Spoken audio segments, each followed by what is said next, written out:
Hi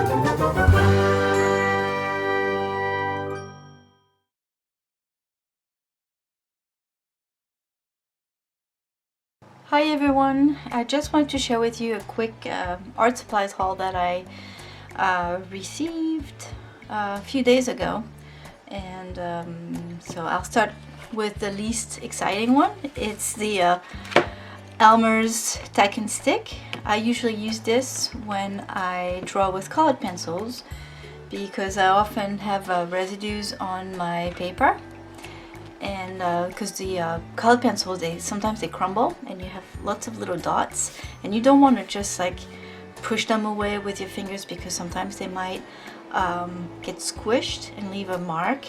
So what I like to do is use this. It's basically mounting putty that you use for posters, attach them on walls rather than using tape or using tacks or nails. Or these are pretty cool. They're removable and they're a little bit stickier than kneaded erasers, slightly. So to me it works better than a kneaded eraser. And what I do is just I have my piece of paper, I've got a little thing that I need to remove, and I just dab and it just comes right off. Now I had bought another brand because I had run out of this one that I used before, which is this brand here, and it's all blue. This is super sticky, a lot more than this one, and it works pretty well, but I noticed that sometimes, I don't know if it depends on the paper that you use or not, sometimes I saw a little blue residue on the paper, so I decided to stop using this. So I'm happy I've got my favorite brand back, and I can use this for years and years and years because it lasts forever. A little piece like this I use for a long time. I've got this one is what I've been using. It's the same thing, but it's well used. And I think it's time to retire it.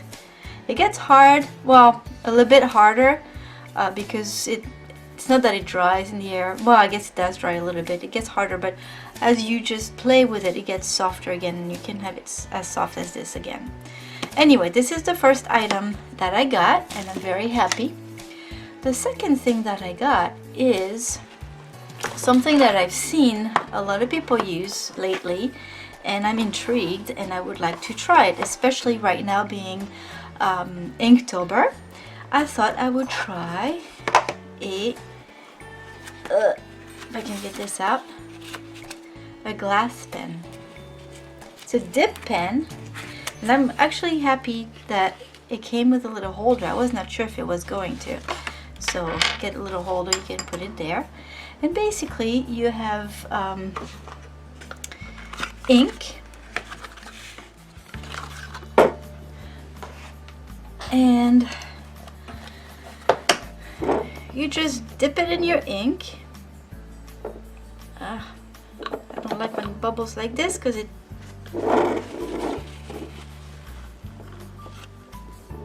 pops and it puts ink everywhere. There. So you basically dip it in ink, and it has some little grooves all around the tip, and that's where the ink stays. It's kind of your reservoir. That's where it stays. So let's see how well it flows. Alright, again, I don't have really the right kind of paper. It bleeds a bit too much with this ink. But it's nice and smooth.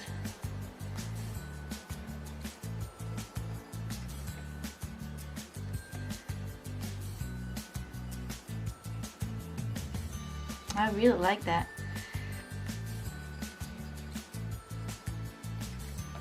Now what's nice with this too is that it's so supposedly it's very easy to clean. So if you want to change ink colors often, all you have to do is just put in water and it comes right off.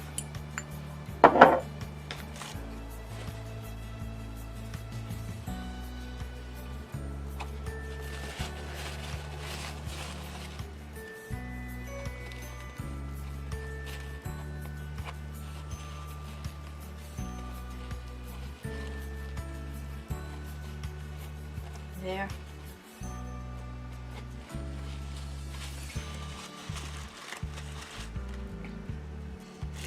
Probably should have wiped it off a little bit more, but I think I got most of it. Anyway, so what I got to play with this, you have to be very careful with these. I think they're very fragile, and if you drop them, they will chip or even break. So I'm glad it came in a nice box that protects it very well. So I got another thing because I read a lot of good things about this white ink. It's Dr. P.H. Martin's Bleed Proof White. It's supposed to be one of the most opaque. So it looks very thick. And I had bought not too long ago a new notebook, or actually a sketchbook. I was looking for a replacement for my Stillman & Byrne Beta series sketchbook, which I love. It's great for mixed media. It's very thick paper, and I put it through everything, and it's very resilient. I really loved it. And when I went to get a new one, I noticed this series that I didn't know existed before, the Nova series. It's they're tone paper, so they have tan and gray and black, and I love black paper. I use it all the time for colored pencils, so I decided to get a small one to try it. I love it because I love the cover. It's slightly rubbery. It's a really nice feel, and the paper, it has a slight grain. It's very nice. It's pretty thick. So I wanted to try,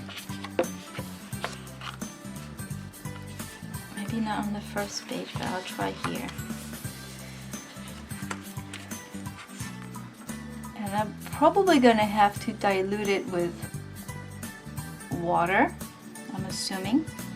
It looks pretty thick, but let's try. Yeah, so I'm gonna get some clean water and a little palette, and I'll be right back. So I thought I had a pipette somewhere, but I can't find it anywhere, so I use a brush instead. I'm gonna put a little bit of, it's really thick, of white ink in this little box, little container here.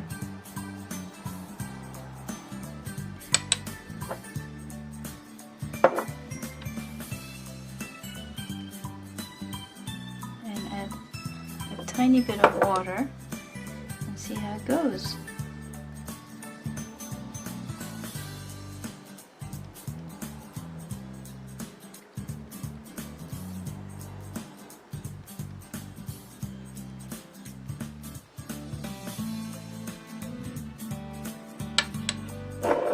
See with the brush.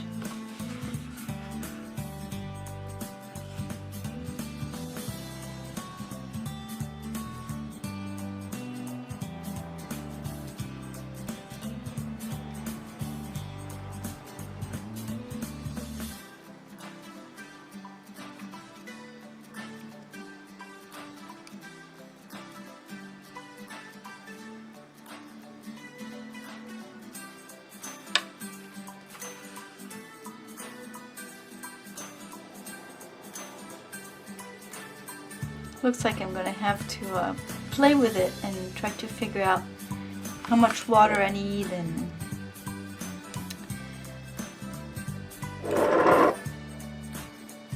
let's see. I'm not gonna have much for my dip pen, but we're just testing it out.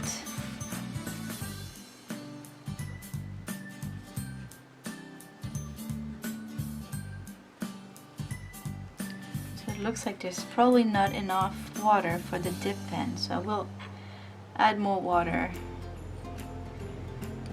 so that it flows better.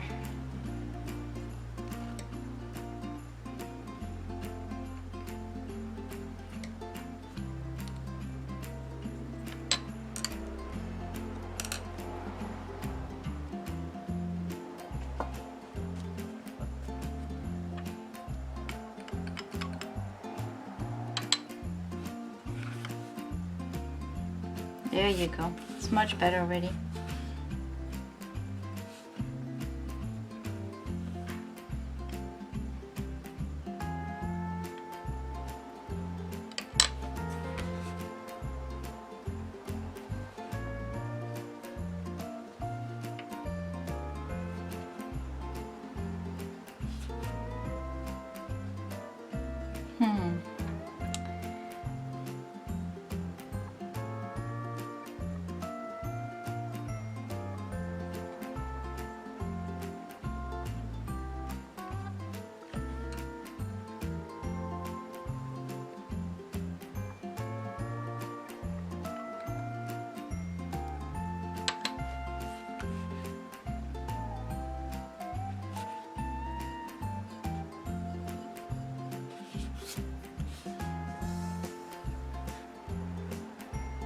Okay, so when I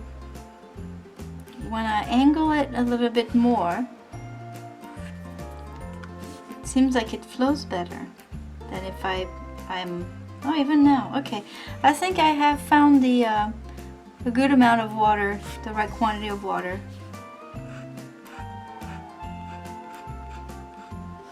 It's nice, and it can make very thin lines. I like that.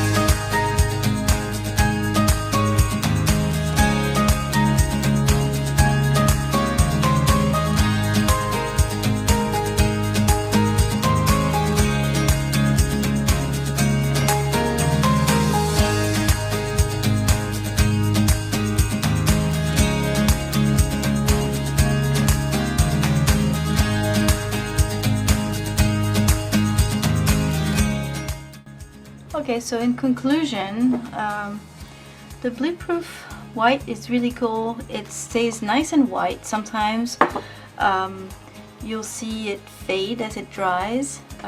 Not the case here. What it seems like what you see on the paper as you apply it is the color it's going to be when it dries. But you do need to add water because it's really thick and it's not going to flow if you just keep it that way. As far as using the glass pen, especially with this one, you really need to add a lot of water, because if it's not liquid enough, it's not going to flow very well with this. So I struggled a bit at first because I didn't really know, never used this before, I've never used this before.